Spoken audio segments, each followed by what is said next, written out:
what would you know about flying, old man?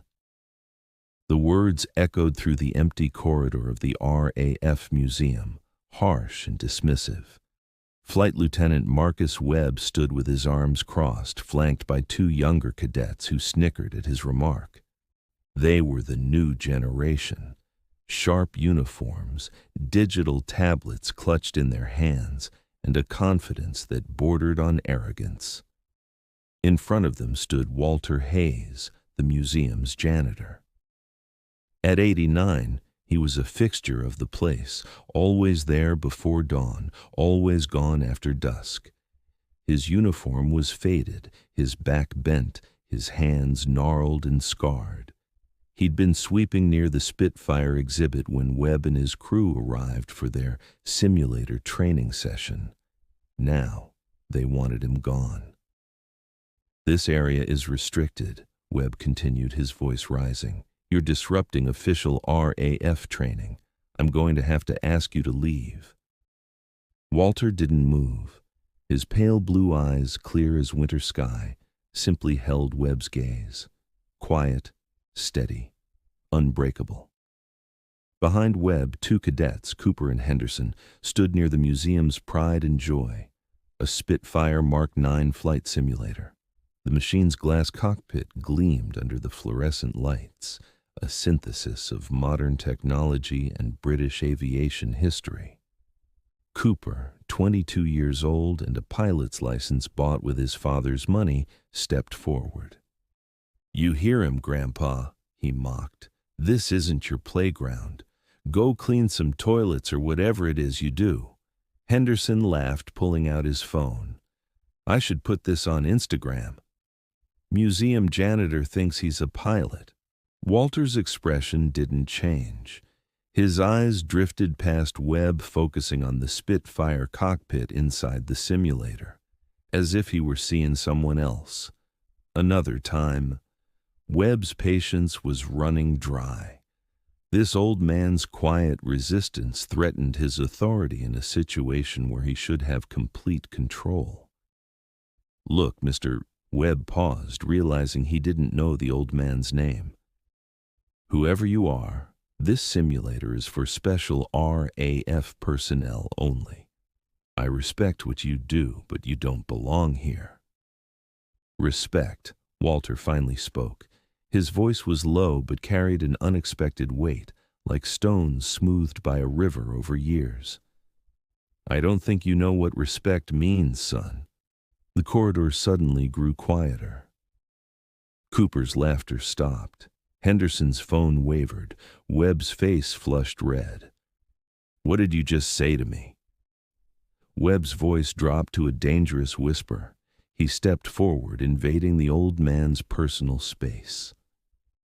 "I'm a flight lieutenant in the Royal Air Force. You're a janitor.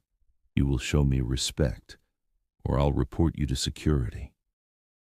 Walter's hand, calloused from years of gripping mop handles, slowly moved to his chest, as if searching for something there, a memory, a weight.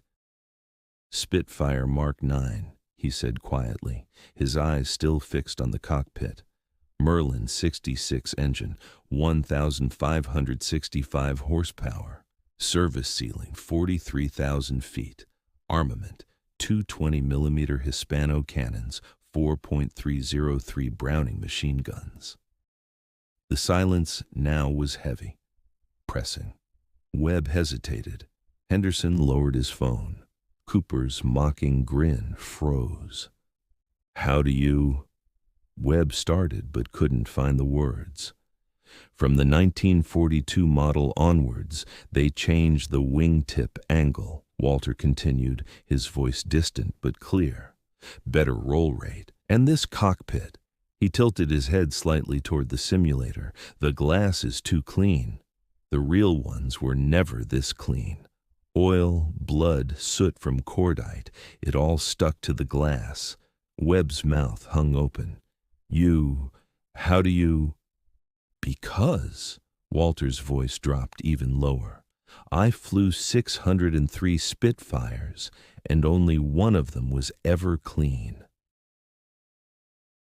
Across the museum, in her office, Assistant Curator Sarah Mitchell sat buried in inventory reports. At 32, she held a doctorate in military history and burned with the ambition to become one of the RAF's youngest curators. When her phone rang, she answered without thinking she'd be interrupted. "Mitchell," she said sharply. "Ms. Mitchell," came the voice of the museum's security guard, former RAF Sergeant Tom Bradley. "We have a situation in the East Wing. One of the young lieutenants is arguing with old Walter near the simulator. It's getting worse," Sarah sighed. Again. Every month, newly graduated pilot candidates would arrive and treat the museum like their personal playground, and poor Walter was always caught in the middle, quietly cleaning, bothering no one. "I'm coming," she said, hanging up. But before she could reach the corridor, Bradley's voice came again, more urgent this time. "Miss Mitchell, wait. Old Walter. Well, he's saying strange things, talking about flying Spitfires." Sarah stopped. Her brain kicked into high gear. Walter Hayes, 89 years old, had worked at the museum for 15 years, quiet, humble, never complained. But she knew nothing about his past. His resume simply said, "worked in various positions," never mentioned military service. "I'm on my way," Sarah said, this time running. In the East Corridor, tension had reached breaking point. Webb now stood directly in front of Walter, finger pointing at the old man's chest.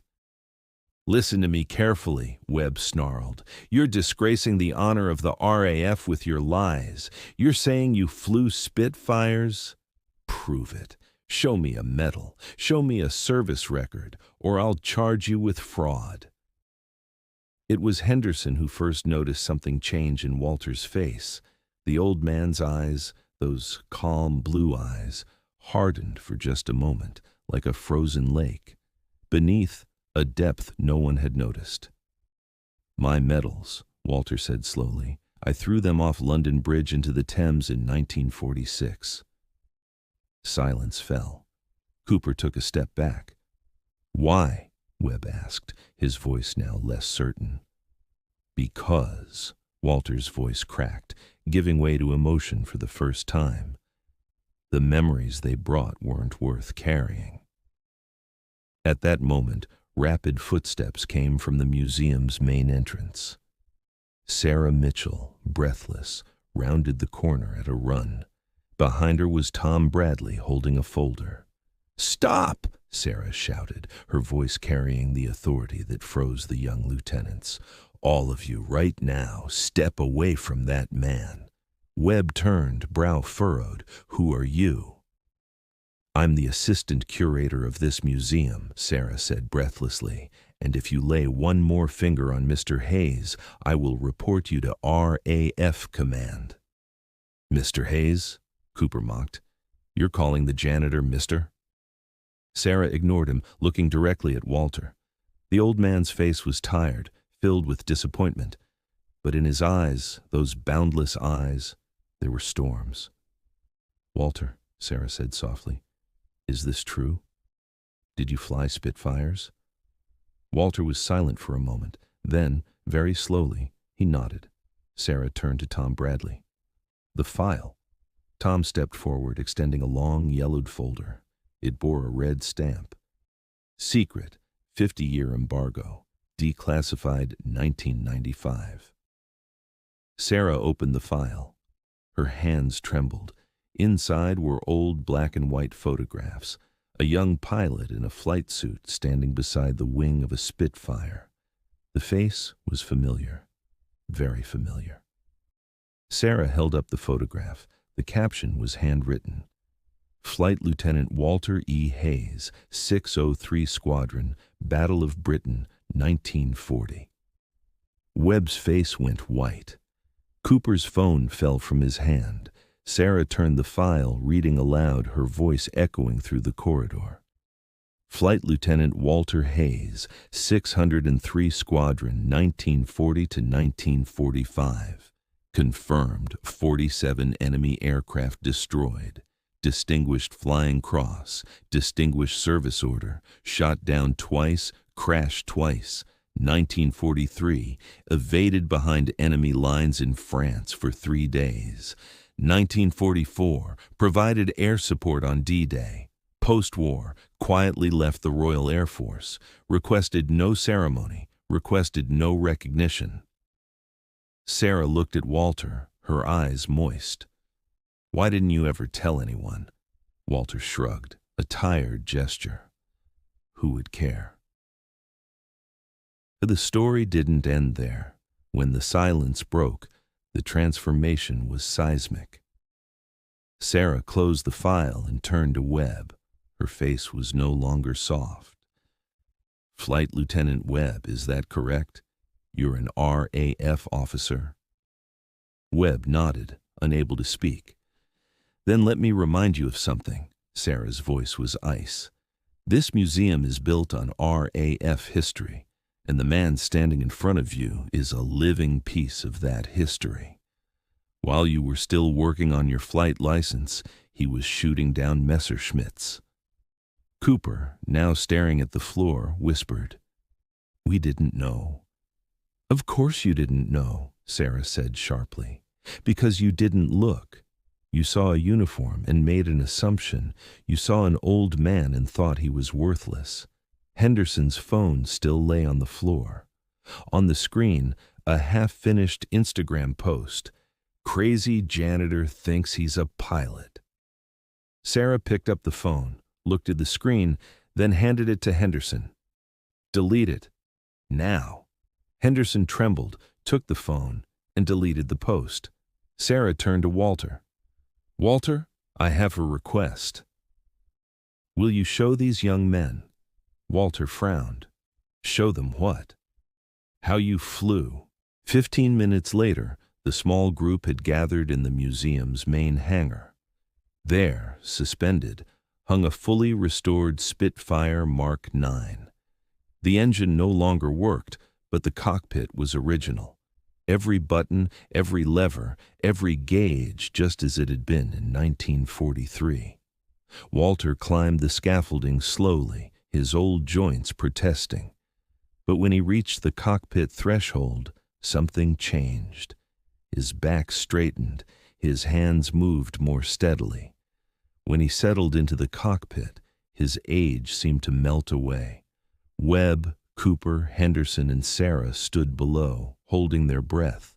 Walter's hands touched the controls, eyes closed. "Throttle lever," he whispered. "Fuel mixture control.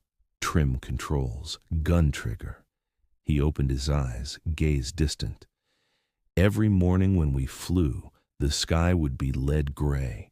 Radar would alert us to incoming Heinkels. 12 aircraft would take off. Maybe 8 would come back." His voice cracked. "My friend Charlie Winters flew on my wing. In August 1940, a BF-109 hit him. I watched him fall. His parachute didn't open. He was 19 years old." Sarah's eyes filled with tears. Webb bowed his head. "Every aircraft I shot down," Walter continued, "had a human being inside. Maybe my age, maybe with a family. But they were going to kill us or invade our country. So I pulled the trigger, and every night I saw their faces." He climbed out of the cockpit slowly. As he descended the scaffolding, Webb rushed forward, taking the old man's arm, supporting him. "I'm sorry, sir," Webb whispered. "I'm so sorry." Walter looked at him, tired but kind. "Did you learn?" Webb nodded. "Yes, sir." "Then sorry is enough." In the following days, the museum underwent a transformation. Sarah presented Walter's story to the curatorial board. A decision was made. A new exhibit would open. Its name, "The Invisible Heroes, Forgotten Pilots of the Battle of Britain." Walter was asked for permission to tell his story. At first he refused, but Sarah insisted.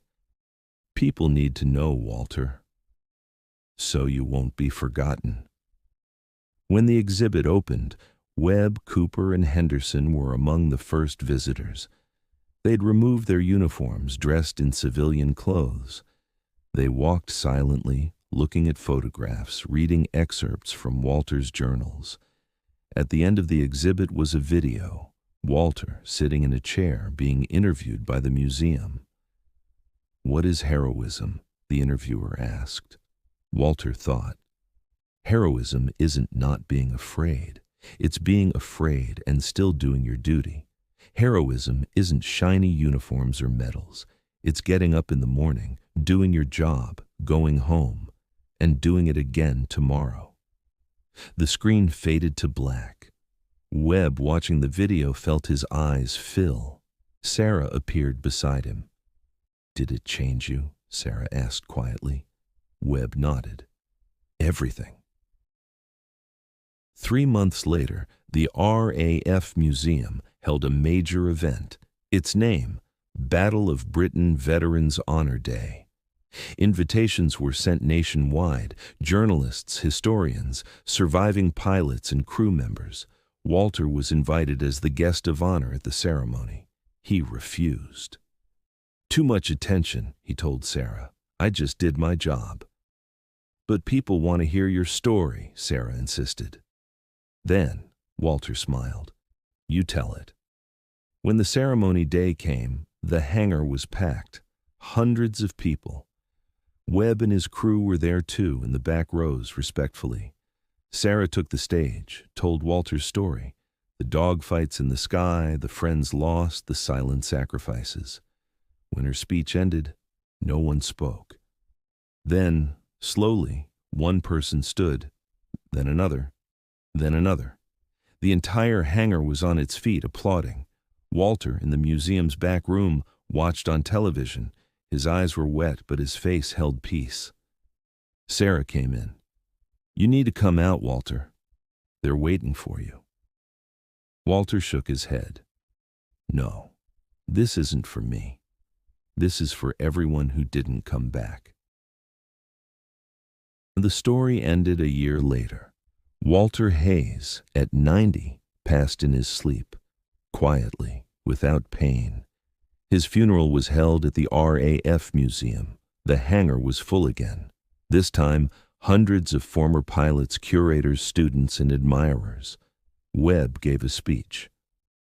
"Walter Hayes taught me 3 things," he said, voice trembling. "First, never judge a book by its cover. Second, true heroism is silent. Third, respect is earned, not given." On the coffin lay Walter's old flight jacket, and on it a small metal badge, DFC, Distinguished Flying Cross. Sarah approached the coffin, pulling a photograph from her pocket. From the 1940s, young Walter beside a Spitfire. She placed the photograph in the jacket's pocket. "Fly high, Walter," she whispered. The museum opened a permanent exhibit in Walter's honor. Its name, The Janitor Pilot, the story of Walter Hayes. Every day, thousands of visitors come, read, learn, and every day, young pilot candidates look at that Spitfire cockpit and remember Walter's words. Heroism isn't won in the sky. It's won on the ground, in getting up every morning, doing your job, and never, ever forgetting. The RAF Museum still stands, the Spitfire still hangs, and every morning a new janitor comes, sweeps the floors, cleans the glass. But now everyone looks at them with respect, because now everyone knows true heroes are sometimes found in the most unexpected places. Now it's your turn. This story of Walter Hayes reminds us that legends walk among us every single day, often unnoticed and unheralded. So we want to ask you, who is the unsung hero in your life? Maybe it's a grandparent who never talks about their past, a teacher who changed everything but never got recognition, a neighbor who quietly helps everyone, or maybe it's you carrying a story no one knows. Tell us in the comments below. Share their name, share their story. Let's build a memorial right here in this comment section to honor the people the world overlooked. Tomorrow, we have another powerful World War II story for you, one that will shake you to your core, one that proves, once again, that history's greatest moments were made by history's quietest people. Until then, remember Walter's words.